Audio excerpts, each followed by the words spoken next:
Seorang umat Katolik yang agak terganggu ketika melihat beberapa gadis muda di gereja Katolik parokinya yang mengenakan mantila. Dia bertanya kepada saya apakah busana yang menyerupai jilbab itu adalah busana wanita Katolik. Jawaban ini saya berikan untuk umat Katolik yang mungkin tidak mengerti juga dengan tren ini. Apa itu mantila? Mantila adalah kerudung renda atau kain tipis yang dikenakan oleh wanita Katolik, terutama saat menghadiri misa atau saat berdoa di gereja. Mantila biasanya berwarna putih atau hitam, di mana putih sering dikenakan oleh gadis muda dan wanita yang belum menikah, sedangkan hitam dikenakan oleh wanita yang sudah menikah atau janda. Tradisi ini lebih banyak ditemukan di kalangan umat Katolik dari budaya Spanyol, Italia, Filipina, dan Amerika Latin. Apa fungsi mantila? 1. Tanda hormat kepada Tuhan. Mantila berfungsi sebagai tanda kesopanan dan penghormatan di hadapan Tuhan, sebagaimana topi atau penutup kepala dikenakan oleh pria dalam budaya lain. 2. Simbol kesucian dan kerendahan hati. Wanita yang mengenakan mantila mengekspresikan sikap rendah hati dan kesadaran akan kehadiran Allah. 3. Menghindari gangguan dalam ibadah. Mantila membantu menjaga fokus dalam ibadah dengan menutupi rambut, yang dalam beberapa budaya dianggap sebagai daya tarik wanita. 4. Pemisahan simbolis antara dunia dan hal sakral. Mengenakan mantila menegaskan bahwa seorang wanita sedang memasuki ruang yang kudus dan meninggalkan distraksi duniawi. Bagaimana sejarah penggunaan mantila oleh wanita Katolik? Masa gereja perdana, praktik menutupi kepala sudah ada dalam komunitas Kristen awal, sebagaimana dijelaskan oleh St. Paulus dalam 1 Korintus 11 ayat 2-16. Abad pertengahan hingga Tridentin, pada abad-abad berikutnya, wanita Eropa yang menghadiri misa biasanya menutupi kepala dengan tudung atau kerudung. Hukum Kanonik 1917, Kanon 1262 mewajibkan wanita untuk mengenakan penutup kepala di gereja, meskipun dalam bentuk yang tidak selalu berupa mantila. Pasca Konsili Vatikan II, kewajiban mengenakan penutup kepala tidak lagi diberlakukan dalam Kode Hukum Kanonik tahun 1983, tetapi tetap menjadi praktik yang dianjurkan dan dihormati di berbagai komunitas Katolik tradisional.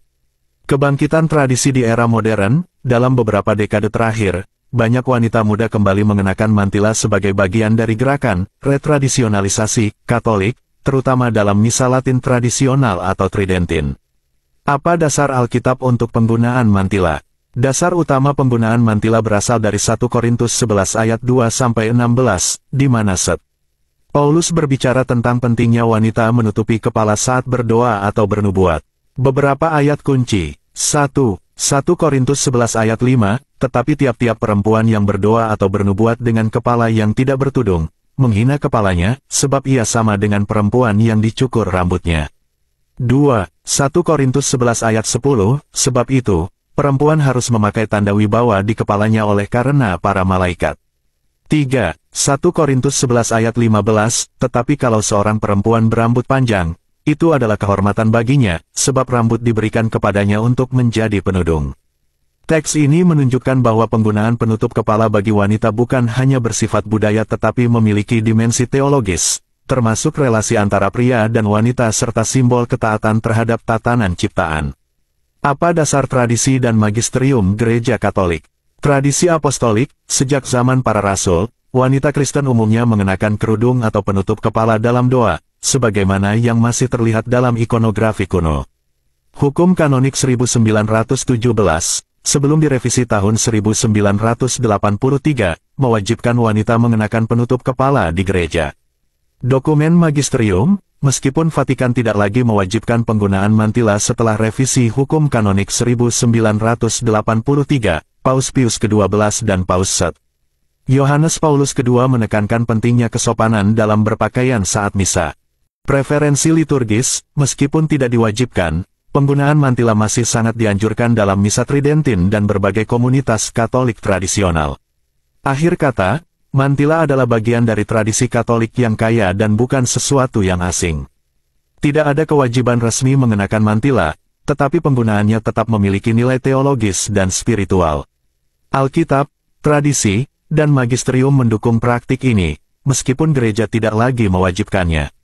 Wanita yang mengenakan mantila tidak berarti ingin meniru budaya tertentu, misalnya jilbab dalam Islam, tetapi justru menghidupkan kembali tradisi Katolik yang telah lama ada. Jika ada umat yang terganggu melihat wanita Katolik mengenakan mantila, maka perlu dijelaskan bahwa ini bukan inovasi baru atau adopsi dari agama lain, melainkan praktik Katolik yang berakar kuat dalam sejarah dan tradisi gereja. Salve.